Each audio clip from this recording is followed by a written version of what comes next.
Hello, how I all doing today? நீங்கள் எல்லாரும் எப்படி இருக்கீங்க? என் பேர் ஜலால். இன்றைக்கி ஒரு சிம்பிள் கிராமர் லெசன் பார்க்கலாம். இதில் பி வேர்பினுடைய பாஸ்ட் ஃபார்ம், அதாவது வாஸ் அண்ட் வேர், இது ரெண்டையும் பார்க்கலாம். பி வேர்பு தான் வேர்புகள்லேயே ஆரம்பமான வேர்பு. ஸோ இதனுடைய ப்ரெசன்ட் ஃபார்மில் உள்ள வேர்ப்ஸ், அதாவது ஆம், இஸ், ஆர், இது மூணையும் ஏற்கனவே பார்த்துட்டோம். அந்த லெசனுடைய லிங்க் மேலே கொடுத்துருக்கேன், அதை கிளிக் பண்ணி பார்த்துக்கோங்க. ஸோ இன்றைக்கி நம்ம பார்க்க போகிறது என்னென்னா பாஸ்ட் ஃபார்மில் உள்ள பி வேர்ப்ஸ், அதாவது வாஸ் அண்டு வேரை பற்றி. வாங்க பார்க்கலாம்.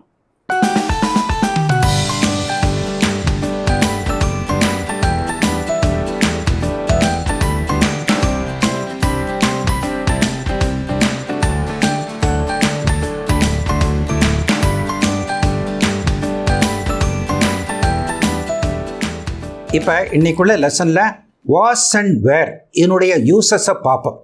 இதை மெயின் வேர்பாகவும் யூஸ் பண்ணலாம், ஆக்சிலரி வேர்பாகவும் யூஸ் பண்ணலாம். இன்றைக்கி எப்படி மெயின் வேர்பாக யூஸ் பண்ணலாம் அப்படின்னு தான் பார்க்க போகிறோம். அதுக்கு முன்னால் மெயின் வேர்புனா என்ன, ஆக்சிலரி வேர்புனா என்னன்னு பார்த்துக்குருவோம். இப்போ ஒரு எக்ஸாம்பிள் சென்டென்ஸ் சொல்கிறேன். ஹீ வாஸ் அ டீச்சர், அவர் டீச்சராக இருந்தார்ன்ட்டு. இந்த சென்டென்ஸில் வேர்பு எங்கே இருக்குது? அந்த வாஸ் தான் verb, that is the only verb, அதுதான் மெயின் வேர்ப். இப்படி உள்ள சென்டென்ஸ் தான் நம்ம பார்க்க போகிறோம். ஹீ வாஸ் அ டீச்சர் அப்படிங்கிறதுல வாஸ் தான் மெயின் வேர்பு, ஒன்லி வேர்பு. இப்படி உள்ள சென்டென்சஸ் தான் நம்ம இப்போ பார்க்க போகிறோம். As against the main verb auxiliary வேர்புன்னு இருக்குது. இப்போ இந்த சென்டென்ஸை பாருங்கள். He was working as a teacher அப்படின்ட்டு. அந்த ஒர்க்கிங்கில் தான் ஒரு ஆக்ஷன் இருக்குது, ஒரு செயல்பாடு இருக்குது. அவர் வேலை செய்தார் அப்படின்ட்டு ஒரு செயல்பாடை குறிக்கக்கூடிய ஒரு வேர்பு வந்துச்சுன்னா அந்த வேர்பு அதுதான் மெயின் வேர்பாக இருக்கும். அது ஒரு ஆக்ஷன் வேர்பாக இருக்கிறதுனால அதுதான் ஒரு மெயின் வேர்பாக இருக்கும். பட் ஐஎன்ஜி வந்ததுனால it won't stand on its own, அது தனித்து நிற்காது. இப்படி சொல்ல முடியாது, he working as a teacher அப்படின்னு சொல்ல முடியாது. அது தப்பு. அப்போ it has to be supported by a supporting verb or a helping verb which is also called an auxiliary verb. He was working as a teacher. அந்த ஒர்க்கிங்கை support பண்ணுற verb என்னென்னா வாஸ், அதுதான் ஆக்சிலரி வேர்ப். ஆக்சிலரி வேர்பாகவும் use பண்ணலாம். இப்போ one more sentence சொல்கிறேன். The rat was killed by the cat. அந்த எலி அந்த பூனையால் கொல்லப்பட்டது அப்படின்னு சொல்கிறீங்க. இது பேசிவ் வாய்ஸில் ஃபார்மில் இருக்குது. ஆக்டிவ் வாய்ஸு, பேசிவ் வாய்ஸ் இதெல்லாம் பின்னால் பார்த்துக்கலாம். பேசிவ் வாய்ஸ்னால் கொல்லப்பட்டது அப்படின்னு சொல்கிறீங்களா, அதுதான் பேசிவ் வாய்ஸ். அப்படி உள்ள சென்டென்ஸுக்கும் இந்த வாசு வேறு இதெல்லாம் யூஸ் பண்ணலாம். நம்ம இதெல்லாம் பார்க்க போகிறதில்ல, இது இன்னொரு லெசனில் பார்ப்போம். இப்போ என்ன பார்க்க போகிறோன்னா அது மெயின் வேர்பாக எப்படி யூஸ் பண்ணுறது அப்படின்னு பார்க்க போகிறோம். செகண்ட்லி அது ஒரு ஸ்டேட் வேர்பாக, அது ஸ்டேட்டிவ் வேர்பான்னு பார்க்க போகிறோம். ஆக்ஷன் வேர்புங்கிறது வேறு. இப்போ ஏற்கனவே சொன்னேன்ல, இப்போ ஒர்க்கிங் அண்டு கில்டு இதெல்லாம் ஆக்ஷன் வேர்பு. அப்படி உள்ள சென்டென்ஸு நம்ம பார்க்க போகிறதில்ல. இப்போ ஸ்டேட் வேர்ப். ஸ்டேட் வேர்புனா என்னென்னா ஒரு பொசிஷனை சொல்கிறது, ஒரு நிலைமையை சொல்கிறது. He was a teacher, he was a டீச்சருங்கிற அவர் டீச்சராக இருந்தார் அப்படின்ட்டு ஒரு நிலைமையை சொல்கிறீங்க. அப்படி நிலைமையை சொல்கிறதுக்கு யூஸ் பண்ணுறதுக்கு அந்த ஸ்டேட் வேர்பை யூஸ் பண்ணலாம். இப்போ அதுக்கு பிறகு சிம்பிள் பாஸ்ட் தான் நம்ம பார்க்க போகிறோம். இந்த வாஸை சிம்பிள் பாஸ்ட்டில் எப்படி யூஸ் பண்ணுறது அப்படின்னு தான் இன்றைக்குள்ள லெசனில் பார்க்க போகிறோம். இப்போ ஒரு எக்ஸாம்பிள் சென்டென்ஸ் சொல்கிறேன். இட் வாஸ் ஹாட் எஸ்டர்டே அப்படின்னு சொல்கிறீங்க. நேற்று ரொம்ப சூடாக இருந்தது அப்படின்ட்டு. நேற்று அப்படிங்கிறது பாஸ்ட் டென்ஸ் தானே, பாஸ்ட்டு கடந்த காலம் தானே. அந்த கடந்த காலத்துக்கு இட் வாஸ் ஹாட் எஸ்டர்டே அப்படின்னு சொல்கிறீங்க. சில பேர் நினைக்கிறாங்க சமீபத்தில் நடந்ததை பற்றி சொல்லணும்னா அந்த சிம்பிள் பாஸ்ட்டு வாஸுங்கிறத போட்டு பேசணும். அப்படி இல்லைன்னா ஹேட் பீன் இல்லாட்ட ஹேடு அப்படிங்கிற ஒரு டென்ஸ் போட்டு பேசணும் அப்படின்னு நினைக்கிறாங்க. அப்படி கிடையாது. இப்போ இப்படி சொல்லலாம். It was hot yesterday, it was hot last week, it was hot last month, it was hot last year, it was hot 10 years back அப்படின்லாம் சொல்லலாம். எப்போ நேற்றா இல்லாட்ட 10 வருஷத்துக்கு முன்னாலேயா எதா இருந்தாலுமே ஒரு நிலைமையை பற்றி சொல்லும்போது இட் வாஸ் ஹாட் அப்படின்னு சொல்லும்போது அந்த காலத்தை பற்றி கவலையே கிடையாது. ஏன்னா இட் வாஸ் ஹாட்டுங்கிறது ஒரு சிம்பிள் பாஸ்ட்டு. அந்த காலம் எந்த காலம் அப்படிங்கிறது கிடையாது. சிம்பிள் பாஸ்ட்டாக யூஸ் பண்ணுறதுக்கு வாஸ் தான் போட்டு பேசுகிறோம். இது கொஞ்சம் காம்ப்ளிகேட்டடாக சொல்கிறதுனா இட் ஹேட் பீன் இல்லாட்டா இந்த மாதிரி சொல்லலாம். அது வேறு லெசனில் பார்க்க போகிறோம். இன்றைக்கி லெசனில் இது சிம்பிள் பாஸ்ட்டில் எப்படி யூஸ் பண்ணுறது அப்படின்னு தான் பார்க்க போகிறோம். ஸோ இன்றைக்கி லெசனில் என்ன பார்க்க போகிறோன்னா இந்த வாஸ் அண்ட் வேரை எப்படி மெயின் வேர்பாக யூஸ் பண்ணுறது, எப்படி ஸ்டாட்டிவ் வேர்பாக யூஸ் பண்ணுறது, எப்படி சிம்பிள் பாஸ்டில் யூஸ் பண்ணுறது அப்படின்னு தான் பார்க்க போகிறோம். மற்ற எதுவுமே பார்க்க போகிறதில்ல.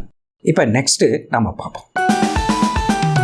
அனதர் இம்பார்ட்டன்ட் பாயிண்ட் இஸ், அந்த வாஸ் வந்து ஒரு சிங்குலர் சப்ஜெக்டோடு தான் பொருந்தும், வேர் வந்து ப்ளூரல் சப்ஜெக்டோடு தான் பொருந்தும். இப்போ சிங்குலர் சப்ஜெக்ட்ஸ்லாம் என்ன அப்படின்னா ஐ, ஹீ, ஷீ, இட், இல்லாட்டா ஒரு singular name, singular thing or singular animal, இதெல்லாம் வந்து சிங்குலர் சப்ஜெக்ட்ஸு. இதோட தான் அந்த வாஸ் வந்து இதோட தான் பொருந்தும். வேர் வந்து ப்ளூரல் சப்ஜெக்ட்ஸோட பொருந்தும். ப்ளூரல் சப்ஜெக்ட்ஸ்லாம் என்ன அப்படின்னா வி, யூ, தே, இல்லாட்டா பல பேர்கள், பல திங்ஸு, பல அனிமல்ஸு, இதெல்லாம் வந்து ப்ளூரல். அதோடு சேர்ந்து தான் அந்த வேர் பொருந்தும். இப்போ இன்னொரு பாயிண்ட் என்னென்னா, அந்த ப்ரெசன்ட் டென்ஸு, ப்ரெசன்ட் ஃபார்மில் பேசும்போது ஐக்கு வந்து ஆம் சொல்கிறோம். ஐ ஆம், he is, she is, it is அப்படின்ட்டு வருது. ஆனால் பாஸ்ட் ஃபார்மில் வரும்போது வாஸ் எல்லாத்துக்குமே காமன் தான். I was, he was, she was, it was அப்படின்னு தான் சொல்லணும். அங்கே ஆம், இஸ் அப்படின்ட்டு பிரித்து ப்ரெசன்ட் ஃபார்மில் சொல்கிற மாதிரி பாஸ்ட் ஃபார்மில் ஒன்றும் கிடையாது, எல்லாத்துக்குமே வாஸ் தான். இப்போ வந்து எக்ஸாம்பிள் சென்டென்சஸ் பார்ப்போம். To indicate a position in the past, கடந்த காலத்தில் ஒரு பொசிஷன், ஒரு நிலைமை சொல்கிறதுக்கு இது யூஸ் பண்ணலாம். அதாவது what was he, what were they அப்படிங்கிறத பற்றி சொல்கிறது, என்னவாக இருந்தார்கள் அப்படிங்கிறதுக்கு. He was a school teacher, அவர் ஸ்கூல் டீச்சராக இருந்தார். My uncle was in the government service, uncle வந்து அரசாங்க உத்தியோகத்தில் இருந்தார். They were classmates in the same college, அந்த classmates of the same college. ஆனால் தே வேர்ன்னு வருது பார்த்தீங்களா, தேங்கிறது ஒரு ப்ளூரல் சப்ஜெக்ட். ஸோ இதில் வந்து ஹீ, மை அங்கிள் அதெல்லாம் வந்து சிங்குலர் சப்ஜெக்ட், அதோட வாஸ் வருது. Plural subject they were classmates of the same college, அது வந்து ப்ளூரல் சப்ஜெக்ட்னால அதில் வேர் வருது. இப்போ நெக்ஸ்ட் என்னென்னா, to indicate a location in the past, ஒரு இடத்த கடந்த காலத்தில் பற்றி பேசும்போது அதை சொல்லலாம். வேர் யூ, வேர் தே அப்படின்னு சொல்கிறது, அவங்கெல்லாம் எங்கே இருந்தாங்க அப்படின்னு சொல்கிறதுக்கு இதை யூஸ் பண்ணணும். எப்படின்னு பாருங்கள். I was in my office when you call me, நீ என்னை கூப்பிட்ட சமயத்தில் நான் ஆஃபீஸில் இருந்தேன் அப்படின்னு சொல்கிறீங்க. ஐ வாஸ் அப்படின்னு சொல்கிறீங்க. She was at home yesterday, நேற்று வந்து அவள் வீட்டில் தான் இருந்தா. ஷீ வாஸ் அட் ஹோம் சொல்கிறீங்க. தேவர் இன் கொடைக்கானல் லாஸ்ட் வீக், போன வாரம் அவங்க கொடைக்கானலில் இருந்தாங்க. இதில் பாருங்கள் தே வேர்ன்னு வருது. ஸோ தேங்கிறது ஒரு ப்ளூரல் சப்ஜெக்ட், அதனால் வேர் வரும். அதுக்கடுத்து டு இண்டிகேட் அ குவாலிட்டி, அது எப்படின்னா ஹவ் வாஸ் ஹீ, ஹவ் வேர் தே அப்படின்னு சொல்கிறோம்னா எவ்வாறு இருந்தார்கள் அப்படின்னு கேட்குறதுக்கு. இப்போ எக்ஸாம்பிள் சென்டென்ஸு பார்ப்போம். ஷி வாஸ் நாட்டி டியூரிங் ஹர் சைல்ட்ஹுட், அவள் பிள்ளை பருவத்தில், குழந்தை பருவத்தில் அவள் வந்து ரொம்ப நாட்டியாக இருந்தா. நாட்டினா ரொம்ப சேட்டை பண்ணிக்கிட்டு இருந்தா அப்படின்னு அர்த்தம். ஷீ வாஸ் அப்படின்னு சொல்கிறீங்க. The food was tasty in that hotel, அந்த ஹோட்டலில் ஃபுட் வாஸ் டேஸ்டி அப்படின்ட்டு. இதெல்லாம் ஒரு உணர்வை, ஒரு குவாலிட்டியை பற்றி, உணர்வை பற்றி சொல்கிறது quality. It was hot yesterday, அது வந்து ரொம்ப சூடாக இருந்தது நேற்று. தேவர் அஸ்லீப் இன் த ஃப்ளட்ஸ் கேம், அதாவது மெட்ராஸில், சென்னையில் 2015 வெள்ளம் வந்துச்சு டிசம்பரில். அதை நினச்சி தான் இந்த சென்டென்ஸ் எழுதியிருக்கேன். தேவர் அஸ்லீப், அவர்கள் தூங்கிய வண்ணமாக இருந்தார்கள். when the floods came, floods வரும்போது அவங்க தூங்கிய வண்ணமாக இருந்தார்கள் அப்படின்னு சொல்கிறீங்க.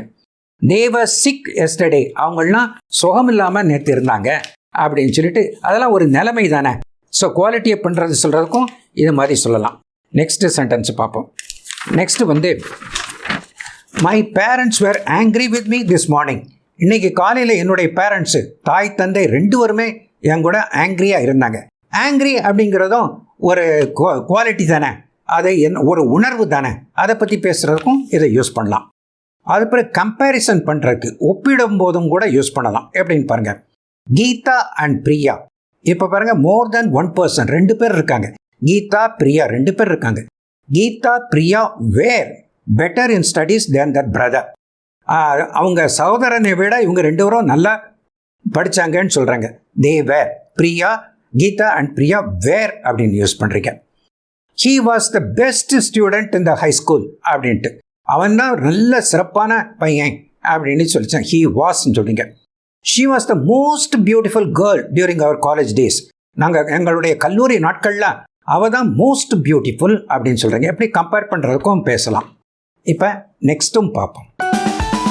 இப்போ இந்த வாஸ் அண்ட் வேர் எப்படி நெகட்டிவ் சென்டென்சஸில் யூஸ் பண்ணுறது அப்படின்னு பார்க்கலாம்.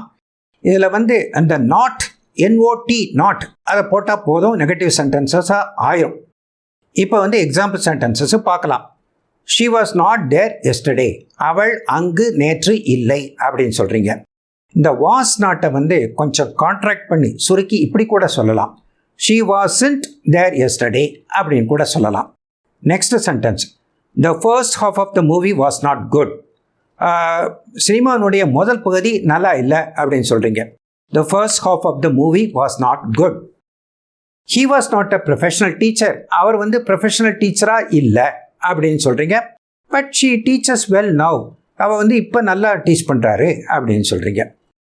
ஐ வாஸ் நாட் ராங், நான் வந்து தப்பு இல்லையே அப்படின்னு சொல்கிறீங்க. அதை வந்து நெக்ஸ்ட் வந்து it was not your fault, உன்னுடைய ஃபால்ட் இல்லை அப்படின்னு சொல்கிறீங்க. தேவர் நாட் இந்த cricket team last year, cricket டீமில் அவங்க இல்லை, போன வருஷம் அவங்க இல்லை அப்படின்னு சொல்கிறீங்க. ஸோ இதெல்லாம் ஒரு நிலைமை பற்றி சொல்கிறீங்க. அதுக்கு வந்து இதை வந்து யூஸ் பண்ணுறோம். அந்த வாஸ் அண்ட் வேர் தான் only main verb.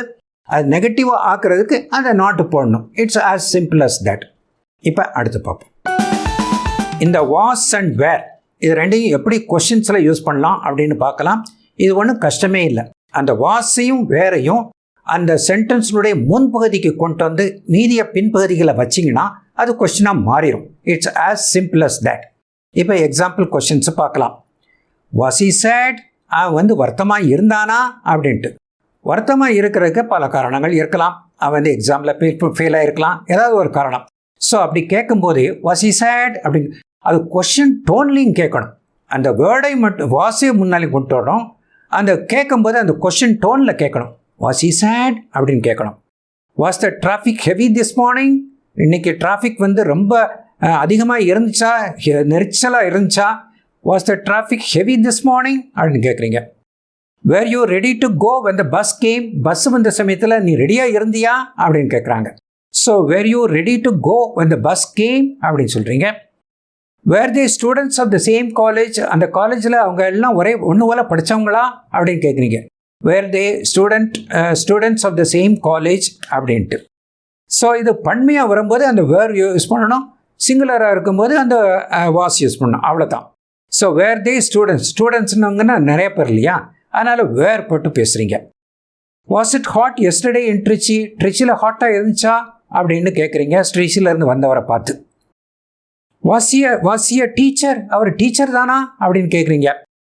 How come he teacher so well, எப்படி அவர் எவ்வளவு நல்லா டீச் பண்ணுறாரு அப்படின்னு சொல்லிட்டு அந்த வாஸ் இ டீச்சர் அப்படின்னு கேட்குறீங்க. அவர் டீச்சராக இருந்தாரா அப்படின்னு கேட்குறீங்க.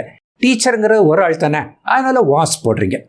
ஸோ இது வந்து ரொம்ப சிம்பிள் தான் கொஷினாக கேட்குறது. கொஷினாவுக்கு அந்த வேர்ட்ஸும் முன்னால் வரும், வாஸ் வேர் முன்னால் வரணும், அந்த கொஷின் டோனில் கேட்கணும், அவ்வளோதான். ஸோ இன்றைக்குள்ள லெசன் வந்து நல்லா யூஸ்ஃபுல்லாக இருந்திருக்கும்னு நினைக்கிறேன். இதெல்லாம் ஃபண்டமெண்டல் பேசிக் கிராமர், இதை தெரிஞ்சு வச்சுக்கிட்டா ரொம்ப நல்லது. உங்கள் இங்கிலீஷ்னுடைய ஃபவுண்டேஷன் நல்லா ஸ்ட்ராங்காக இருக்கும் அப்படின்னு சொல்லிக்கிறேன். So if you like the way I teach you, please click the like button and share this video among your friends. And to see similar educational videos, please click the subscribe button to subscribe to my channel. Thank you very much and bye-bye.